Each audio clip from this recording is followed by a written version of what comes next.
Maior e mais bem equipado hospital do Litoral Paulista, a Santa Casa de Santos conta com pronto-socorros adulto e infantil e ampla assistência 24 horas em diversas especialidades. O hospital também possui a maior rede de operadoras de plano de saúde credenciadas da região para atendimentos de urgência e emergência.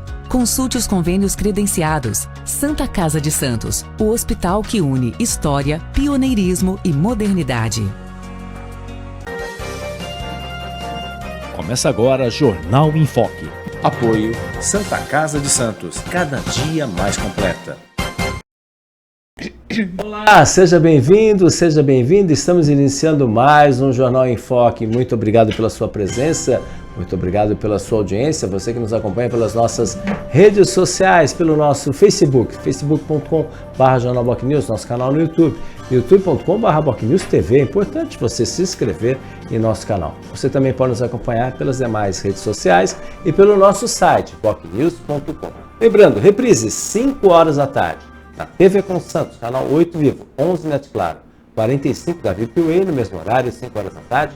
Na Rádio Santos FM, 92,5 MHz, mais uma opção para você acompanhar o Jornal em Foque. Hoje vamos falar muito sobre pesquisas e, é claro, um outro olhar das pesquisas que existem, muitas pesquisas, com a Fernanda Faria, que é CEO da Aera House, mestre em antropologia, professora de MBA da ISPM e agora uma nova santista também.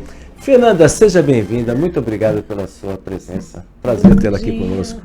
Prazer, Fernando, prazer é todo meu de estar aqui com você hoje pela manhã. Muito bem, você já está habituado à cidade aí?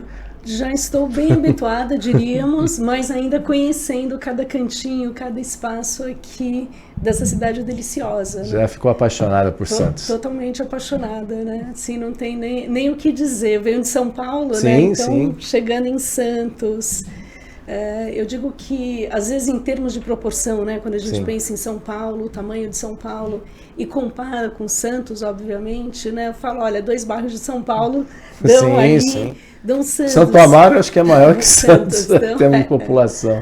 Então, a sensação de estar num lugar pequeno, acolhedor, tranquilo, com serviços de alta qualidade, né, de acordar de manhã e ver uma quantidade enorme de pessoas se cuidando, fazendo seu exercício de manhã, restaurantes fantásticos, qualidade de vida, eu digo que é realmente fantástica, né? Então, completamente apaixonada por Santos, né? Fico até envergonhada, as pessoas às vezes me falam, você não tem vergonha de falar, né, que você está tão apaixonada? Eu falo, não, porque, né, pensando no Brasil e pensando que eu vim de São Paulo, quando a gente se depara com um lugar onde tem uma qualidade de vida, segurança, né? Quando a gente compara a segurança que a gente tem com relação a São Paulo. Ainda que as pessoas reclamem, né?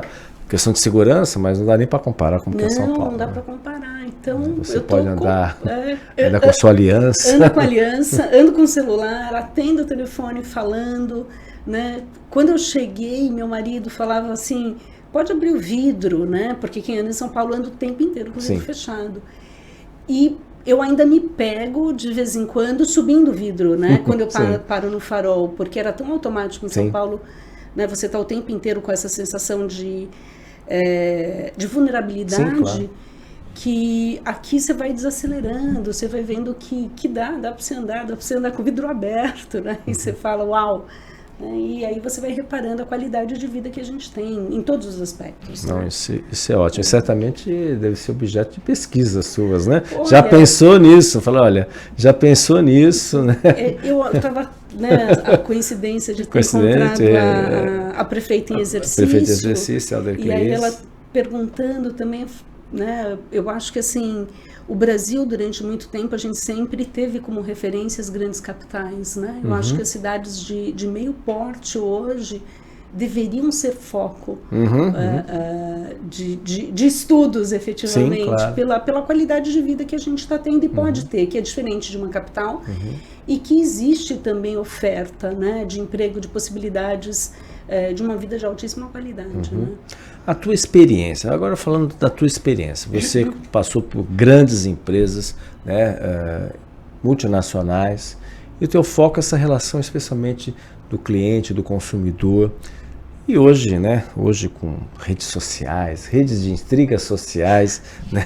Que eu sempre falo isso, rede de intrigas sociais, hoje vira, né? E as marcas às vezes elas ficam naquele desespero. Como é que surgiu, e obviamente a tua empresa, né? Que você que está como CEO desse instituto de pesquisa, como é que surgiu esse teu trabalho aí, esse teu olhar aí, e depois a gente vai falar de pesquisas recentes que vocês fizeram, né, especialmente de comportamento, de uma visão importante sobre as mudanças climáticas, a chegada do El Niño, inclusive a própria prefeita em exercício, Audrey Claes, quando ela participou do nosso programa, falou de ações, né, porque infelizmente estamos numa ilha e obviamente tem as nossas limitações, e o litoral certamente é uma das regiões mais afetadas por essas mudanças. Mas enfim, como é que surgiu aí essa tua trajetória aí, para as pessoas entenderem? Eu digo que eu sou formada em Ciências Sociais, né? Você é mestre em Antropologia. Mestre em Antropologia, né? Pela PUC de São Paulo, né? Então, durante esse percurso da minha carreira, eu tive a oportunidade de trabalhar com a Clarice Herzog, que era a esposa do Vlado, né? Sim, sim, ó. A Clarice, ela era vice-presidente da OGV, né? Era uma mulher à frente de planejamento estratégico, à frente do seu tempo, diríamos assim. Sim. E quando ela saiu da OGV, ela abriu o instituto de pesquisa dela. E naquele momento, os principais clientes da Clarice, por ela ter sido da OGV, que era, né, uma das grandes agências de publicidade, ela atendia muito contas das multinacionais que estavam muito acostumadas a fazer pesquisa de mercado, né? Então, a Unilever era um dos grandes clientes, a Nestlé também, uma dos grandes clientes, e eu tive a oportunidade de aprender com a Clarice lá atrás a fazer pesquisa, né? Principalmente o que a gente chama da pesquisa qualitativa. E foi onde eu aprendi, junto com ela e com a sócia dela na época, Lísia, a analisar os dados da pesquisa qualitativa das discussões em grupo, né? Que é uma pesquisa, né, quando a gente compara com a pesquisa quantitativa, a gente acaba analisando a discussão, o que foi discutido, né? As narrativas, as falas que foram trazidas pelos consumidores. Então, eu comecei minha carreira lá atrás com ela e me apaixonei, né, de verdade, vendo ela moderar, fazendo as dinâmicas de grupo, extraindo conhecimento dos consumidores, né, muitas vezes a gente nem percebe, mas né, cada um tem a sua forma de pensar. Sim. Então, a pesquisa qualitativa ela tem essa, né, facilidade de conseguir, através de técnicas, extrair o que as pessoas pensam. Então, aprendi a analisar com ela, e de lá eu segui para a Unilever, onde eu tive a oportunidade aí na Unilever de trabalhar a visão para a América Latina. Então, eu acabei sendo expatriada, fui morar no Chile, entendendo aí o comportamento do consumidor da América Latina, né? Então, depois de olhar e entender o comportamento e o consumo no Brasil, tive a oportunidade de conhecer um pouquinho do consumo e de como os consumidores se relacionavam com marcas e produtos nas diferentes regiões aqui da América do Sul, digamos assim. Existem muitas peculiaridades. Olha, existem. O argentino em relação, por exemplo, ao brasileiro, ao chileno. Sim, existem diferenças, né? Quando a gente olha a América Latina, olhar para o Chile, né? Que é um país ainda, né? O Chile eu sempre uso em termos de proporção, né? O Chile é uma São Paulo, né? Um pouquinho maior agora, mas, né? A Argentina também um país com particularidades, né? A gente diz que a Argentina é uma população extremamente educada e muito crítica. Então, em termos de consumo, a forma como eles se relacionam com as marcas é um pouco diferente da forma que os brasileiros, né? Então, e quando a gente vai para o Chile, a exigência de qualidade de produtos que os chilenos têm é superior à que os brasileiros têm, por exemplo. Então, em termos de consumo, em termos de cultura, eles já são diferentes, claro, né? O chileno é um país mais fechado, né? Em si mesmo, enquanto a Argentina tem um olhar mais para o mundo, né? Diríamos assim, né? São os dois países que você considera que tem uma visão, que o consumidor é um consumidor que exige mais. Que exige mais, sem sombra de dúvidas, os argentinos e os chilenos. Tanto que os produtos das empresas, das multinacionais, são diferentes nos países quando a gente estuda, né? Em termos de apesar de serem as mesmas marcas, as formulações acabam sendo diferentes, né? Aí quando a gente vai para o norte da América Latina, né? Colômbia, né? A gente começa a perceber que tem muitas similaridades com o Brasil também. Né? A gente então, é mais ali. Isso, tem muita similaridade em termos da própria história do desenvolvimento, em termos de comportamento, o papel da mulher, né? O papel do homem na sociedade também. Então, essa foi um pouco minha trajetória, né? Voltando aqui para a pergunta ali, quando eu fiz, né? Tive essa oportunidade de trabalhar olhando e entendendo as diferenças, né? Entre regiões, entre países, né? Entre homens e mulheres em relação ao consumo.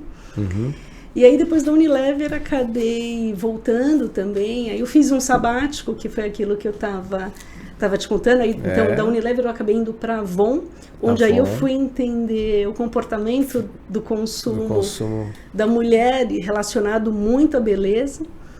O Instituto Avon, ela patrocina muito, você teve uma participação importante nesse sentido, ela tem projetos muito interessantes, estudos muito interessantes, né, violência doméstica. Violência doméstica, e temas voltados às mulheres. Isso, a gente lecionando, eu usei muitas pesquisas da Avon, né? Acho que é Instituto Avon, né? Instituto Avon mesmo, né? Avon... Muito além só da venda só do produto, né? Sim. Porque... Você tem participação direta nisso? Olha, que mundo pequeno. Conduzi algumas pesquisas relacionadas, porque a Avon... a época que eu estive na Avon, a Avon tinha 1,5 milhão de revendedoras no Brasil. Era um número, né, absurdo. Então, a força de vendas da Avon eram mulheres. Sim. E essas mulheres, conforme... pensando na Avon, a Avon é uma empresa global, né? Conforme as mulheres passavam a ser revendedoras, e principalmente as mulheres de renda mais baixa, elas passavam a partir do momento que elas cresciam com as vendas e iam conseguindo obter, né, uma certa autonomia, isso gerava muitos atritos com seus parceiros. Sim. Né? E então, à frente disso, a Avon olhando o mundo, né, e a Avon foi descobrindo que existiam duas causas muito importantes aí relacionadas. Então, a autonomia da mulher, quanto mais a mulher ia se tornando mais autônoma em termos de renda e de condição financeira, ela enfrentava situações muito complicadas com seu marido, porque aconteciam 2 movimentos ao mesmo tempo. Ela estava vendendo produtos de beleza, ou seja, essa mulher que era revendedora, ela tinha que se cuidar, ela tinha que estar bonita, ela tinha que estar pronta para sair de casa, e ela passava a trazer mais dinheiro.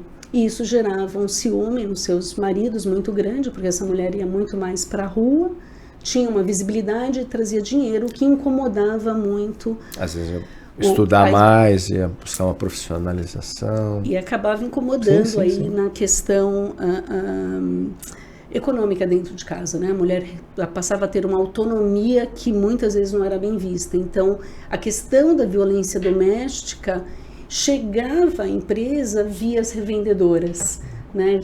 As nossas revendedoras traziam muitos casos. Que inicialmente era algo benéfico, houve o efeito, né, de certa rebote, forma, né, quase em frente a essa autonomia. Então, obviamente nunca se imagina que isso vai acontecer, mas é uma realidade. É uma realidade. Tem uma questão cultural também, Fernanda, assim, era muito mais frequente em alguns países, tipo Brasil, México, não sei, na Índia, enfim, já que é uma empresa no mundo, uma empresa global, né? Tinha essa característica também geográfica também? A pesquisa, a gente então, no Brasil, a gente fazia, né, no Instituto Avon Brasil, a gente conduzia as pesquisas voltadas com um olhar para a situação das mulheres no Brasil, mas a gente tinha estudos globais para identificar essa questão no mundo. E sempre que a Avon chegava num determinado país e trazendo essas condições, né, econômicas para as mulheres, a gente percebeu que esse era um efeito efetivamente global. Que acontecia. Era no mundo inteiro. Não era algo específico Não era específico do Brasil, não. Era uma situação realmente relacionada, né, à estrutura da nossa sociedade, que é patriarcal, né, no mundo como um todo. E nós conduzíamos 2 estudos, a pesquisa sobre violência doméstica aqui no Brasil, então onde a gente ia entender, né, e fomos entender e fizemos pesquisas extremamente interessantes, onde a gente foi entender que briga de homem e mulher, né, a gente tem que meter a colher, diríamos assim, algumas expressões que a gente tinha quebrando aqui no Brasil, entre aspas, um paradigma que existia no passado, né? Não se mete nisso, briga de casal não se mete. Infelizmente, os feminicídios estão aí provando como que a situação está ficando complicada, né? Complicadíssima, né?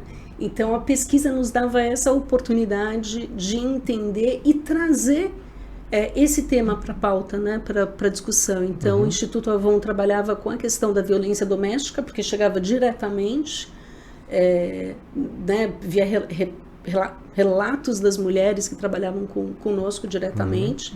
E aí a gente descobriu outra coisa também nessas pesquisas que eram muito interessantes, que a violência doméstica ela passa todas as classes. Sim. Né? Em alguns momentos tendia a se olhar dizendo que nessa violência doméstica ela acontecia mais numa classe socialmente exposta, né? Nas classes D, por exemplo, né? E aí a gente descobriu que não. Né, a gente tinha dados ali extremamente interessantes de que desde da nossa classe A B, C e D, a violência doméstica, ela está presente em todas as classes. E a outra pesquisa que nós realizávamos era a pesquisa do câncer de mama, o entendimento relacionado, né, à mulher. E durante muitos anos o Instituto Avon trouxe essas 2 pautas, e sempre se embasando em dados, em pesquisas, para trazer essas informações a público e para que ela fosse discutida pela sociedade, né? Então, e aí depois da Avon eu acabei indo para a Natura, que era, né? Mas no meio desse, no meio desse caminho... Teve um ano sabático, é isso? Foi nesse intervalo? Foi nesse intervalo que eu fiz um período sabático e acabei indo... buscar o meu lado, né, a espiritualidade, né? Acho que eu já estava ali com uns 40 anos, né? E aí fui parar primeiro na Índia, depois onde eu fui estudar bastante sobre o hinduísmo. Então eu me apaixonei pelas religiões, fui estudar o hinduísmo e aí, né, entender que país era aquele com aquela diversidade de deuses e que olha para o mundo de uma forma bem diferente. Então eu fui estudar bastante sobre o hinduísmo e depois me apaixonei pelo budismo. E aí acabei indo fazer um curso com o Dalai Lama. Olha. E fiquei no monastério também, lá no Nepal, durante o período, entendendo e conhecendo, né? Eu acho que quem é pesquisador gosta de ir em loco, né? E você entender. foi em loco, literalmente, né? Literalmente. Eu gosto de realmente comprovar, saber como é que é, né? Mais do que só estudar, às vezes, porque a gente, né, como a gente faz muita pesquisa, a gente estuda muitos temas. E aí eu fui efetivamente parar lá no Nepal e Você já tinha feito o mestrado em antropologia? Já tinha feito o mestrado. O mestrado eu fiz logo, eu acabei emendando, né? Eu sou uma pessoa que... Cientista social aí, que né? Gosta de estudar e entender o mundo. Foi parar lá. E o que é o conhecimento? É só uma curiosidade, o conhecimento não só do hinduísmo, do budismo, o que isso mudou e muda?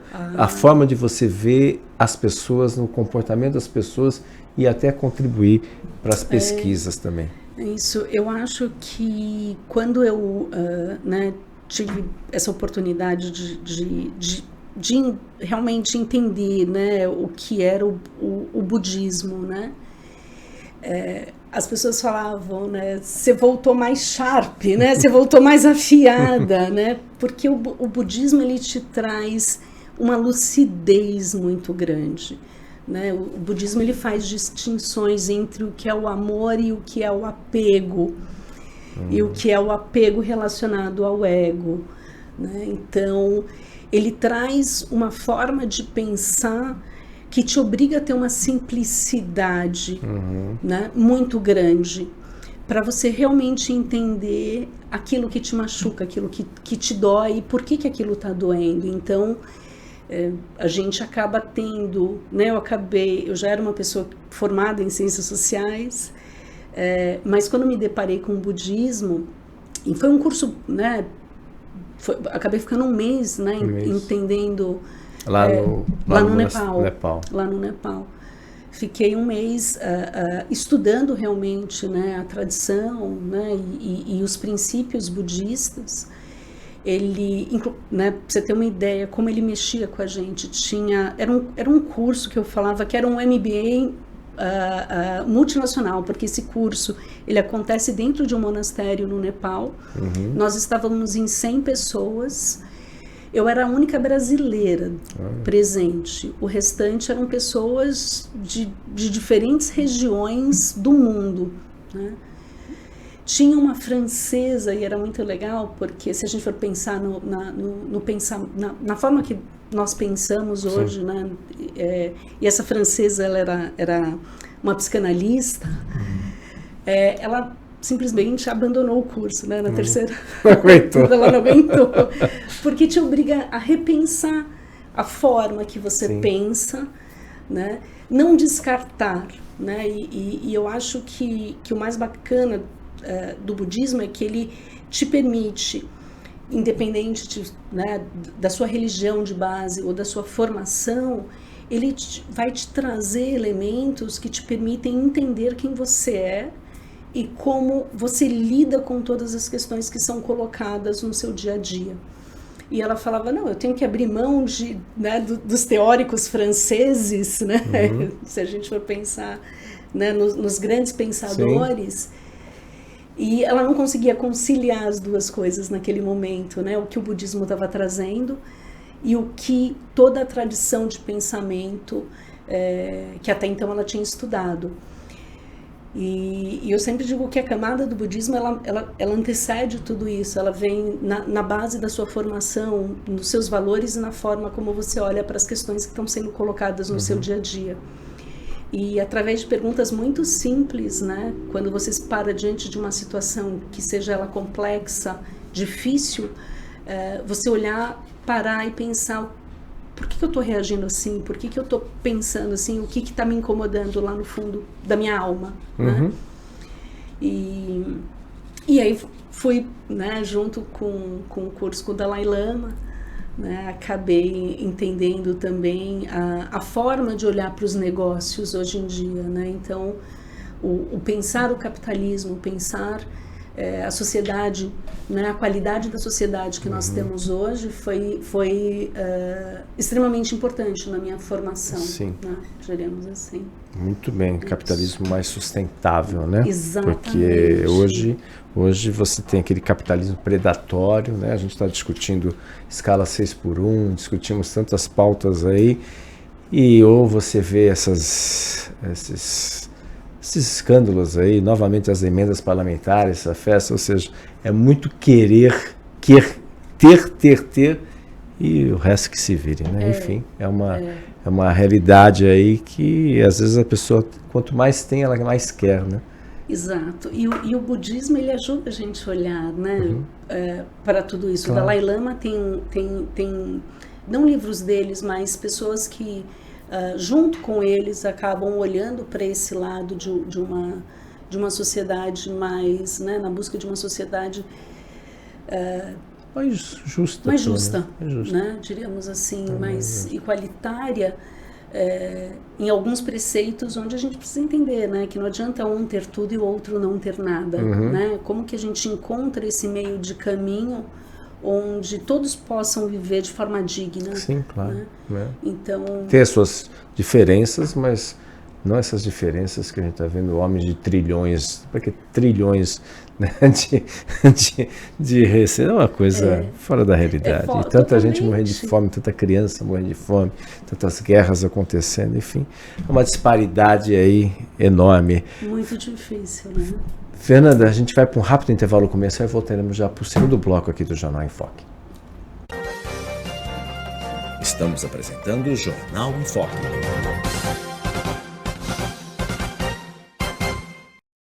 Maior e mais bem equipado Hospital do Litoral Paulista, a Santa Casa de Santos conta com pronto-socorros adulto e infantil e ampla assistência 24 horas em diversas especialidades. O hospital também possui a maior rede de operadoras de plano de saúde credenciadas da região para atendimentos de urgência e emergência. Consulte os convênios credenciados. Santa Casa de Santos, o hospital que une história, pioneirismo e modernidade.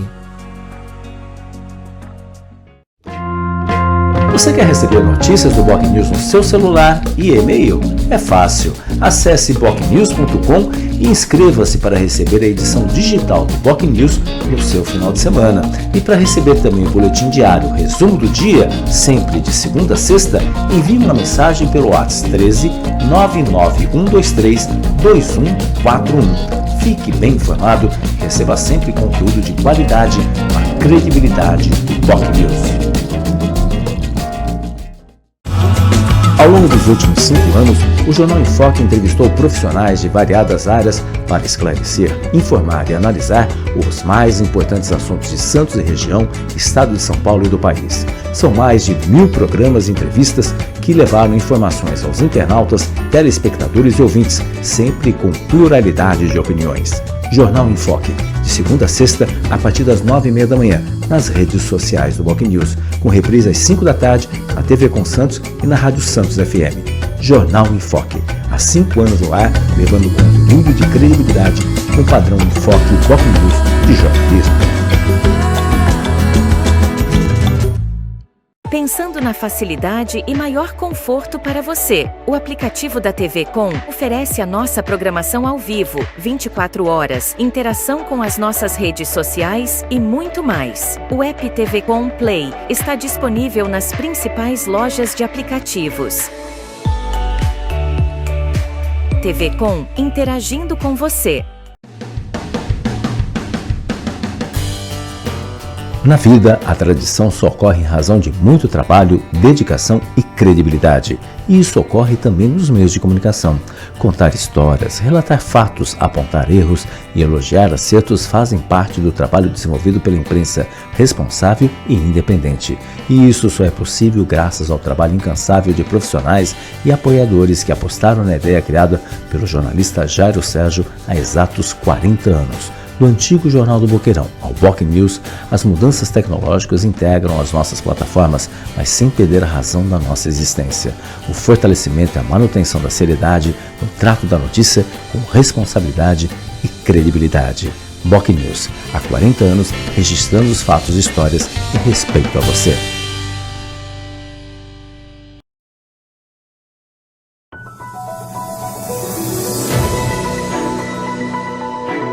Acompanhe a nossa programação 24 horas ao vivo pelas operadoras de TV a cabo, pelo nosso portal e aplicativo oficial, digitalmente via simulcast e nas maiores plataformas de streaming.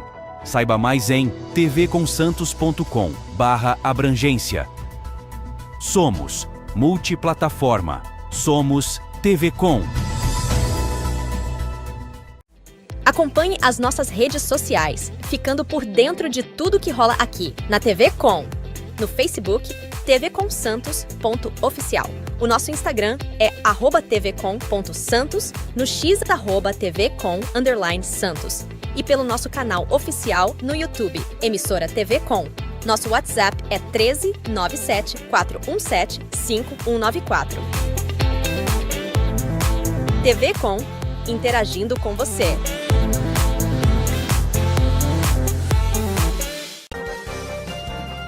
Voltamos a apresentar Jornal em Foque.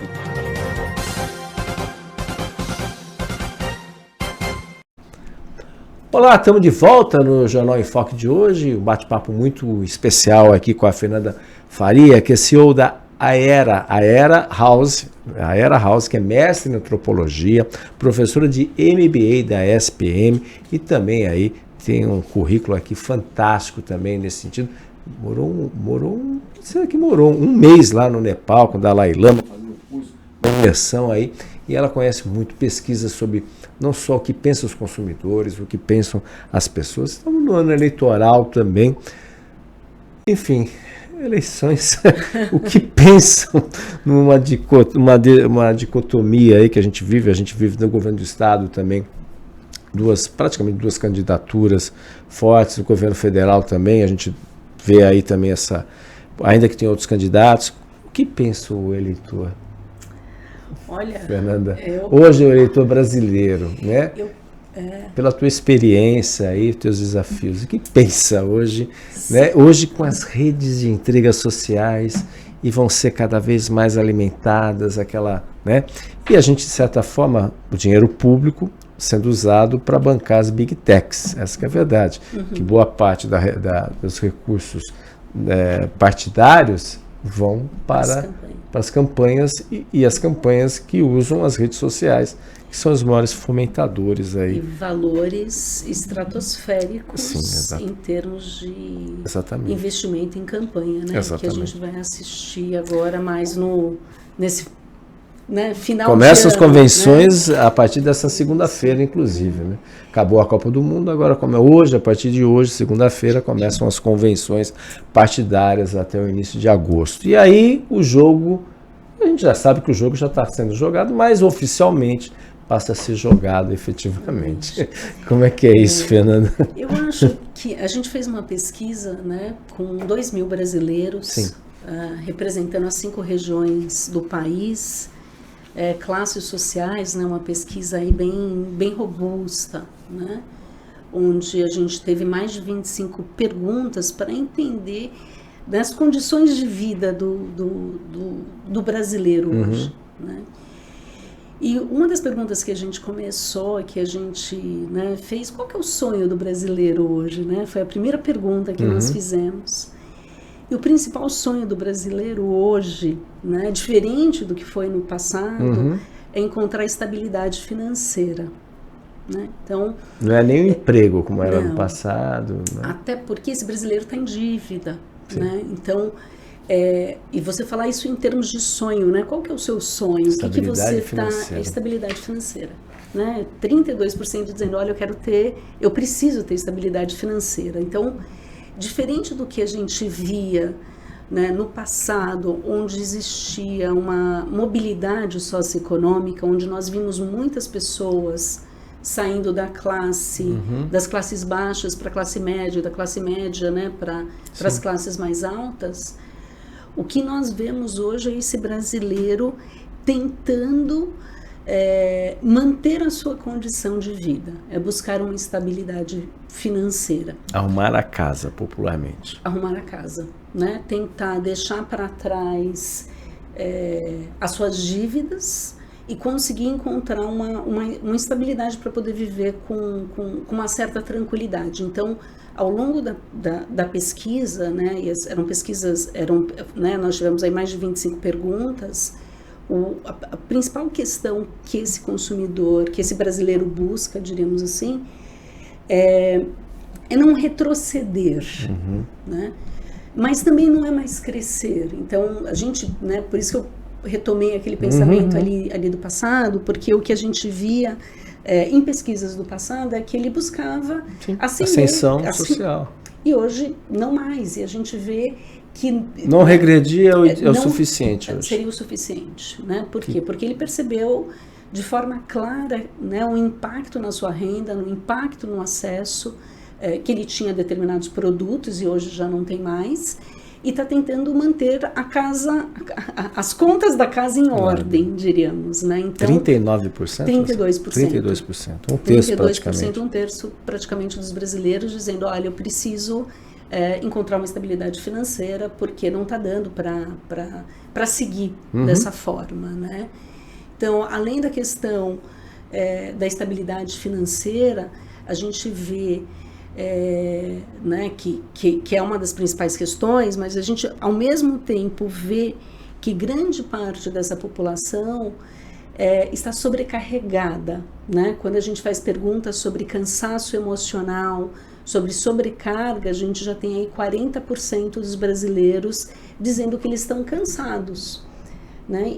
E se a gente, né, às vezes a gente que trabalha com pesquisa e com dado, às vezes a gente fala, os dados estão revelando mais ou menos o que é o óbvio. Sim, do que a gente está vendo. Mas tu tem como comprovar. Mas é quando a gente comprova e a partir disso a gente consegue tomar alguma ação, né? Ir para ação e entender, claro, entender como essa solução. A diferença de gênero?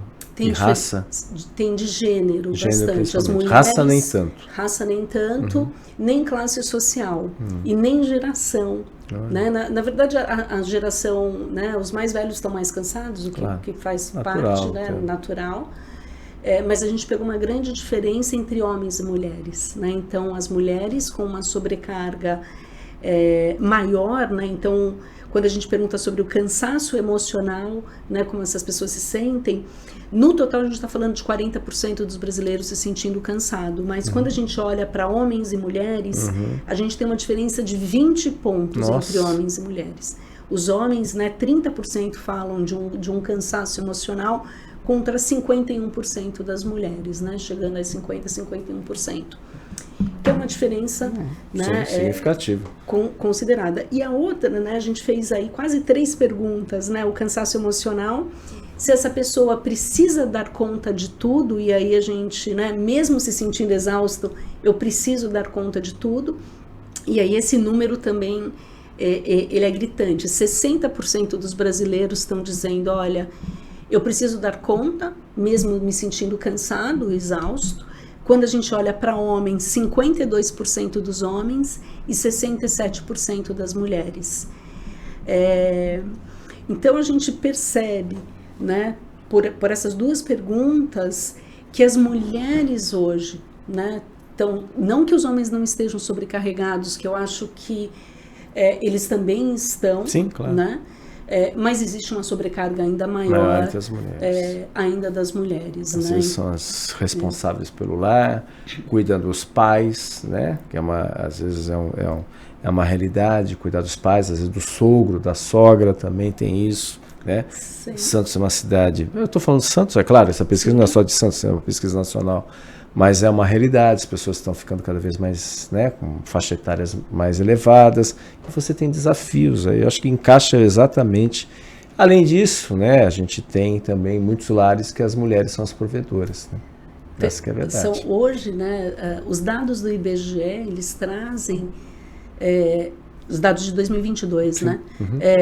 49% dos lares hoje são chefiados por mulheres, né? E 51% por homens, né? Então, exato, vem uma crescente. Vem uma crescente, isso vai passar no próximo censo, certamente isso, vai passar. Né? Então, o que a gente percebe é essa sobrecarga, né? Pelo que você disse também, né? Eu acho que a forma com que a nossa sociedade, não só né? Essa é uma questão que ela é global, né? Pela na estruturação da nossa sociedade. Mas a gente percebe claramente o cansaço das mulheres muito devido a uma não redistribuição de tarefas, diríamos assim, né? Enquanto os homens, né, sempre estiveram trabalhando, sempre estiveram, né, os provedores, entre aspas, né? No passado eram os provedores, isso, né? Só que mudou muito, né? Essa divisão de tarefas não mudou. Ela não aconteceu, né? Então, essa mulher, ela está sobrecarregada, né? Pelo cuidado com a família, seja... Às vezes cuidado com os filhos. Às vezes filhos especiais. Né? Cuidado com a relação do próprio casal, a sobrecarga, né? Das questões emocionais, porque... Enquanto o homem saía de casa, a gente já cantava isso nas canções de Niná, né? A mulher é ela que fica como a responsável de dar conta das relações emocionais da família. Então, a parte emocional, ela nunca é mensurada, diríamos assim, em termos de cansaço. Sim. Né?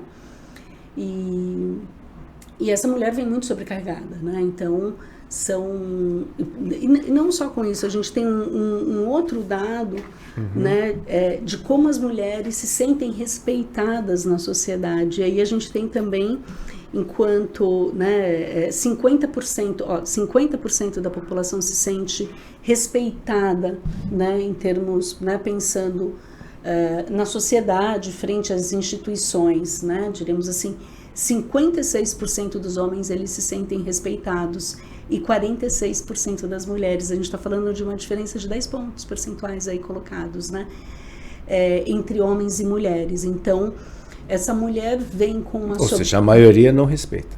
Exatamente. Né?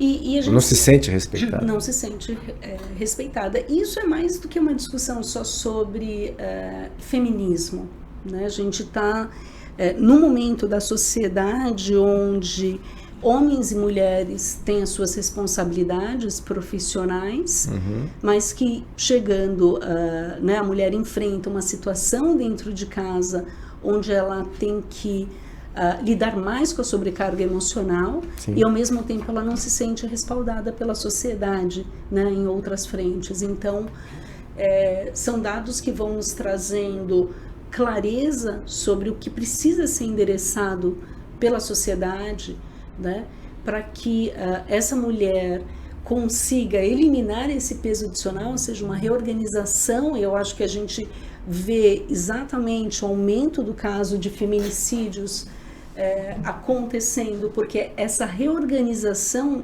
está tentando ser estabelecida, ou seja, muitas mulheres não aceitando serem tratadas como elas eram tratadas até então, até pela sua autonomia no momento,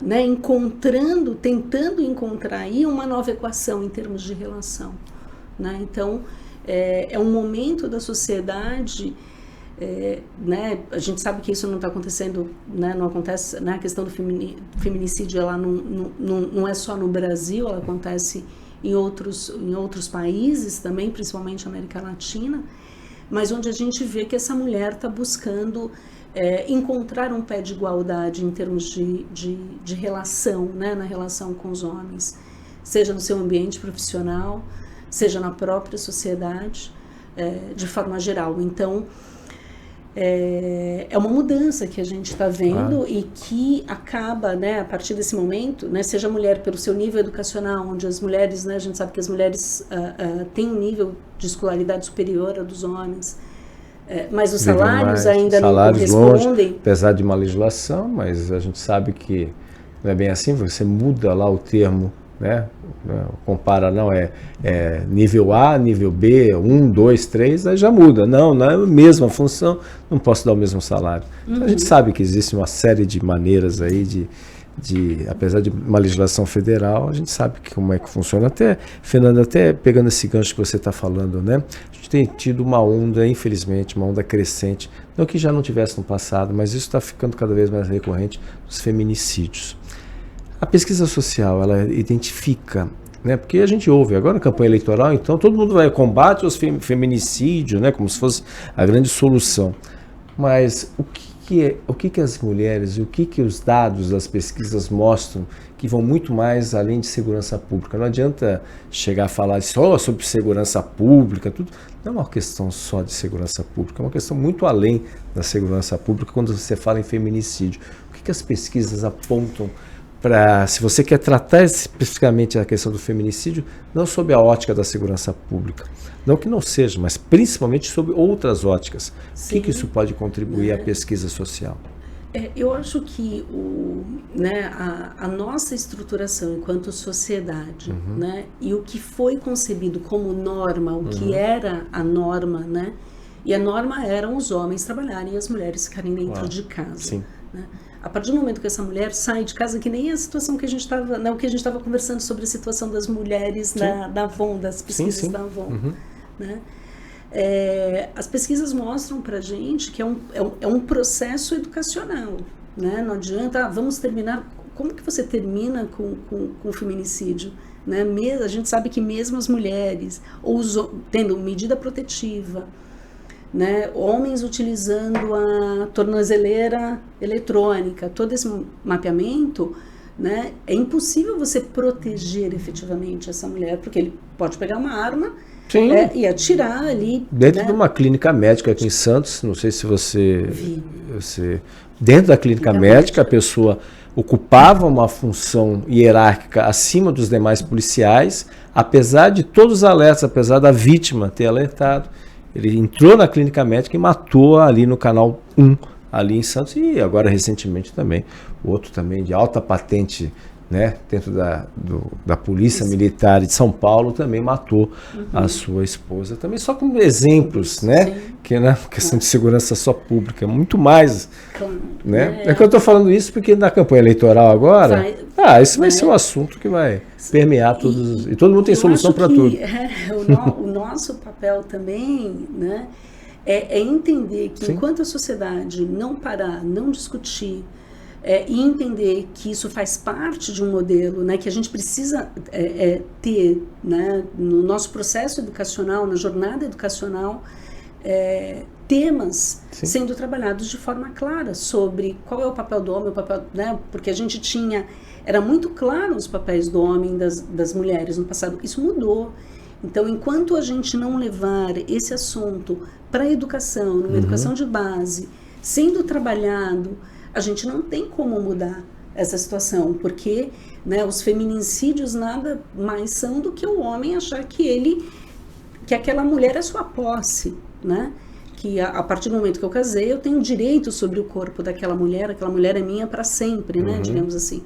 Então, e isso faz parte de um processo educacional, de mudança, que tem que vir desde lá da base para entender o momento da nossa sociedade contemporânea, que isso não faz mais parte do nosso momento, né? Onde homens e mulheres são igualmente, diríamos assim,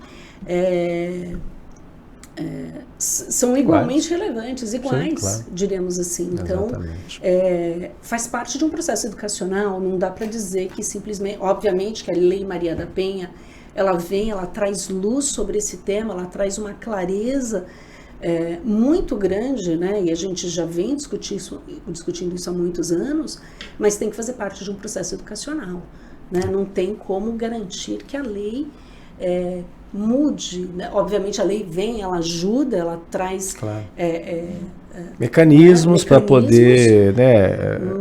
Mas não é o básico, o suficiente, porque apesar de toda a legislação, apesar do endurecimento, os casos, infelizmente, só têm crescido, né?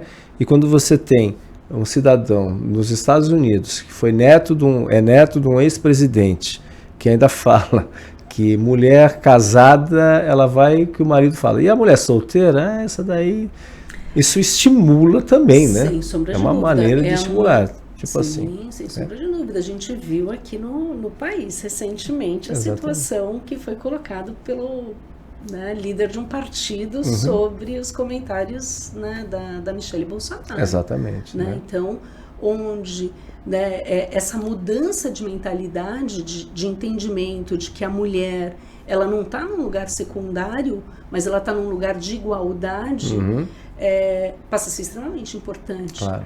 Né? Então, até para não aceitar falas como essa, onde se justifica que a mulher não casada não é uma mulher, né, correta. Né? Ou pelo menos não sabe votar, enfim. Não tem a tutela do homem ao seu lado. Né? Porque a mulher casada ela vai seguir o que o marido manda, quer dizer, uma visão.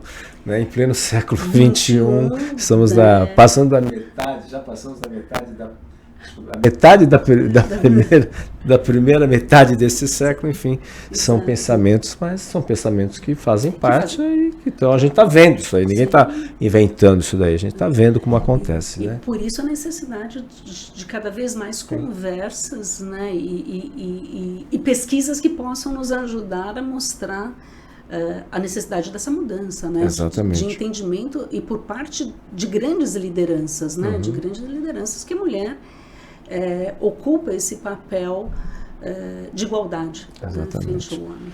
Infelizmente, Fernando, não quero ser pessimista, mas para muitos partidos e políticos, as mulheres, é questão mais do fundo, né? O fundo partidário, aí interessa, Aí a mulher tem um papel relevante nesse aspecto, por a questão do fundo partidário, fundo eleitoral, mas na hora H não é bem assim, né? A gente sabe como é que funciona.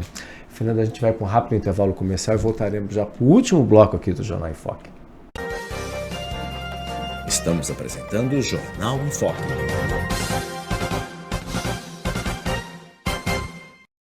Maior e mais bem equipado Hospital do Litoral Paulista, a Santa Casa de Santos conta com pronto-socorros adulto e infantil e ampla assistência 24 horas em diversas especialidades. O hospital também possui a maior rede de operadoras de plano de saúde credenciadas da região para atendimentos de urgência e emergência. Consulte os convênios credenciados. Santa Casa de Santos, o hospital que une história, pioneirismo e modernidade.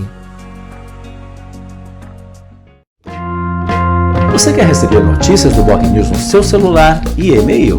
É fácil. Acesse bocnews.com e inscreva-se para receber a edição digital do Boc News no seu final de semana.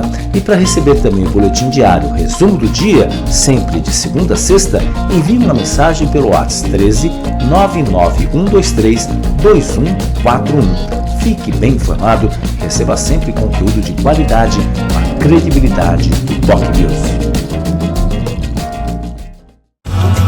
Ao longo dos últimos 5 anos, o Jornal em Foque entrevistou profissionais de variadas áreas para esclarecer, informar e analisar os mais importantes assuntos de Santos e região, estado de São Paulo e do país. São mais de 1000 programas e entrevistas que levaram informações aos internautas, telespectadores e ouvintes, sempre com pluralidade de opiniões. Jornal em Foque, de segunda a sexta, a partir das 9h30 da manhã, nas redes sociais do Boc News, com reprise às 5 da tarde, na TV Com Santos e na Rádio Santos FM.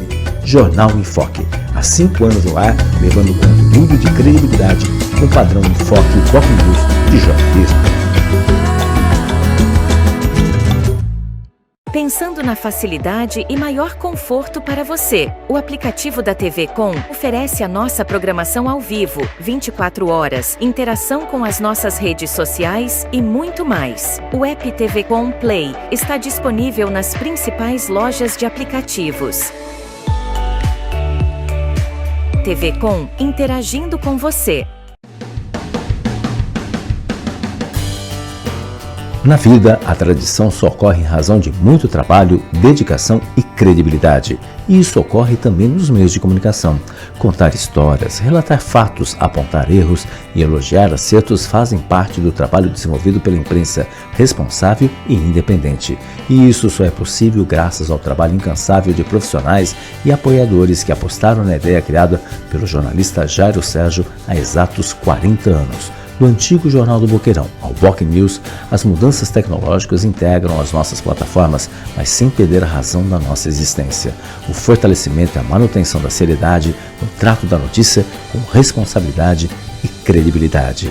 Boc News, há 40 anos, registrando os fatos e histórias em respeito a você.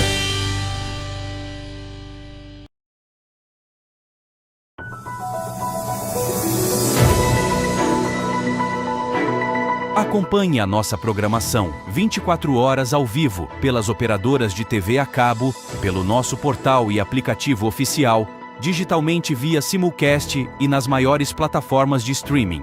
Saiba mais em tvconsantos.com/abrangência. Somos multiplataforma. Somos TV Com. Acompanhe as nossas redes sociais, ficando por dentro de tudo que rola aqui, na TV Com.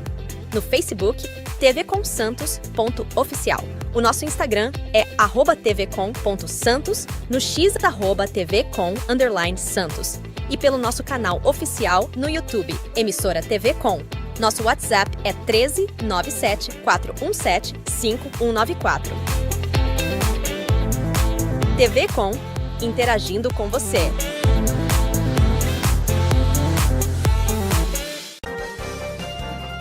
Voltamos a apresentar Jornal em Foque.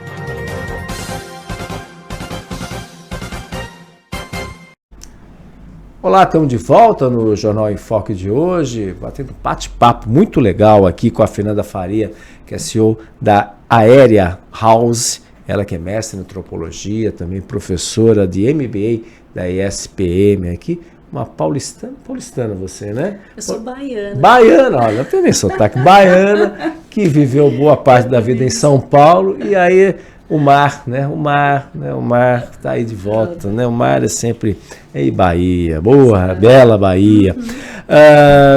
Falando também da Bahia, mas falando de outro tema, uma pesquisa que vocês fizeram recentemente, é o assunto, a gente tem trazido pesquisadores, o último levantamento que foi feito, a gente já viu que esse índice já cresceu, 62% de chances da gente ter um efeito, mudanças climáticas com El Niño neste segundo semestre, era 62% até o mês passado, quando o professor esteve aqui, mas já tem levantamento que já está chegando a quase 80% da probabilidade, já passou de 80% a probabilidade de a gente ter os efeitos climáticos. Tudo indica que teremos verões, inclusive o inverno já com veranicos, né? Julho é uma exceção dentro do contexto, e a tendência é a gente ter o inverno que praticamente a partir de agosto a gente não vai ter mais o inverno. Pouca chuva, e quando a chuva vem com muita força, aqui é a nossa característica, e calor, muito calor.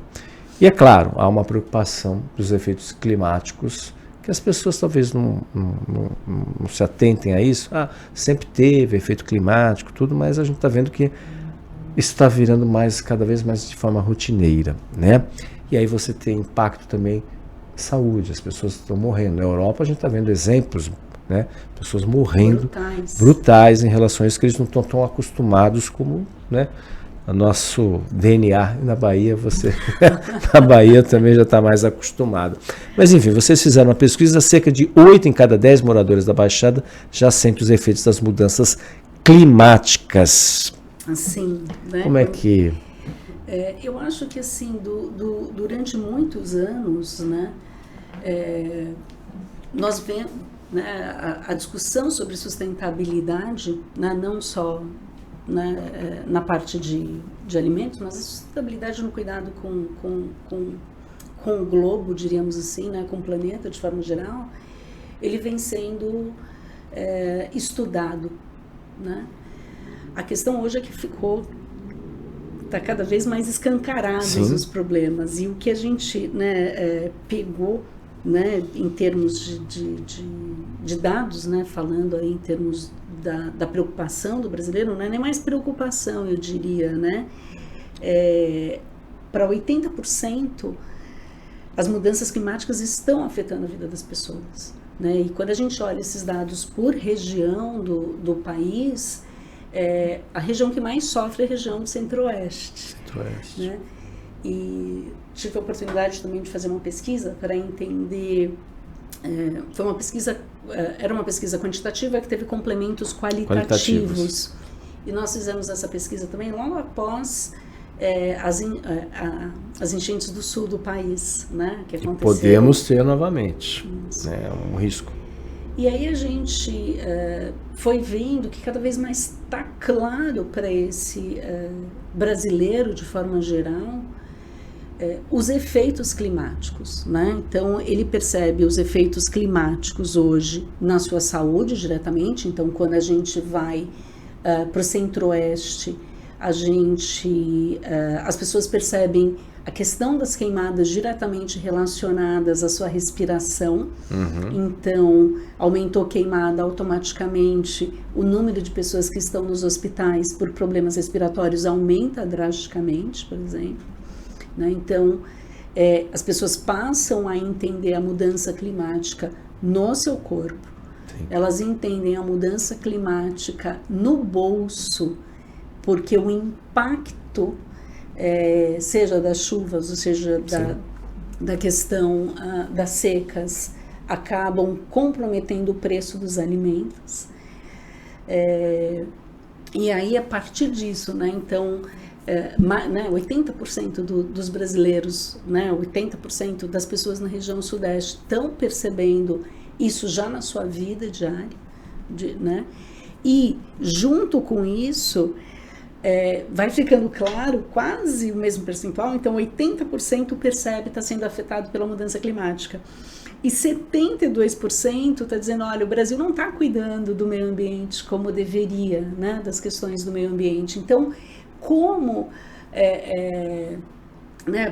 Às vezes eu digo, a gente falou, desafio, os dados estão aí, o que a gente né? vai fazer e como organizar as cidades para que esse impacto não seja pior, né? Então, eu acho que o Brasil ele vem, né? A gente começou a nossa conversa pensando ali naquele brasileiro, né? Numa situação econômica do país complicado, né? Um cenário mundial também complicado. E onde parte de verbas vão ter que estar sendo dirigidas às questões climáticas, porque vão impactar diretamente a saúde, por um lado, a agricultura e o bolso. Né? Que aí automaticamente. Foi até a manchete da Folha de São Paulo, semana passada, justamente o impacto, especialmente no Centro-Oeste, que é a grande, né? E aí é o grande desafio, né? Porque a agricultura vai ser impactada, e isso vai gerar aumento de preços, inflação, sem contar o cenário internacional que a gente está vivendo, cada dia uma novidade, né, que acontece lá nos Estados Unidos, né? Cada dia uma novidade que acontece nos Estados Unidos, Irã, enfim, aquela região do Oriente Médio. Enfim, são temas preocupantes, mas parabéns pelo teu trabalho aí. Infelizmente a gente tem limitação de tempo. Felipe Brandão já está falando, acabou. Mas eu queria agradecer muito os teus esclarecimentos, sucesso, seja bem-vindo à cidade de Santos aí, eu sei que você já está apaixonada pela cidade, e quem que tiver interesse também, como é que faz para te procurar? A gente tem o nosso site, então é AERAH. AERA. É uma abreviatura de Aera Humana, diríamos, né? Onde o nosso olhar, o nosso enfoque Aera Humana, é verdade. Pelo lado humano, então é aera.house, né? O nosso site é bem aera.house, né? E no Instagram também, aera.house. Então é bem fácil encontrar a gente, né? Não tem o com.br, a gente tem aí essa aí, olha lá, o Felipe Brandão, rapidamente, essa aí? Exatamente. Olha, que muito legal esse site, aí, dinâmico, exatamente. Olha, que muito bem. Né, o nosso foco é entender comportamento, é entender cultura, né, e ajudar a propor soluções aí para o que pode estar acontecendo, né? Muito então, bem, esse aí fácil, mesmo. Esse. Exatamente, é fácil encontrar, a gente parte aí, a nossa perspectiva. Inglês, tudo. Ele entrou no site em inglês. Entrou em inglês, mas tem em português também, internacional. Exato. Internacional. Agora de Santos que é uma boa cidade, né, para pesquisas, né? Maravilhosa. Quem sabe, né? Tava aqui te dizendo, né, o ambiente, eu falo, né, eu que fiz pesquisa em diversos países, em diversas regiões do Brasil, Santos é uma micro-região que dá para a gente fazer bastante teste, né, porque é uma cidade extremamente organizada, né, com um varejo controlado, então né, a gente consegue entender muito sobre o comportamento aqui em Santos também. Certamente. Fernanda, você está convidada para vir novas vezes aqui ao Jornal em Foque. Nós agradecemos muito a sua participação, a sua presença, agradecer também ao colega jornalista Lucas, também o Felipe Brandão, e a todos você, amigo internauta, telespectador e ouvinte. Bate-papo muito legal com a Fernanda Faria, CEO da Aera Humana House. Muito obrigado pela sua audiência, muito obrigado pela sua presença. Lembrando, reprise às 5 horas da tarde na TV com Santos, no mesmo horário na Rádio Santos FM 92.5. Tenham todos um ótimo dia e até amanhã. Mais um Jornal em Foque. Tchau, tchau. Maior e mais bem equipado Hospital do Litoral Paulista, a Santa Casa de Santos conta com pronto-socorros adulto e infantil e ampla assistência 24 horas em diversas especialidades. O hospital também possui a maior rede de operadoras de plano de saúde credenciadas da região para atendimentos de urgência e emergência. Consulte os convênios credenciados. Santa Casa de Santos, o hospital que une história, pioneirismo e modernidade. Você conferiu Jornal em Foque. Apoio Santa Casa de Santos, cada dia mais completa.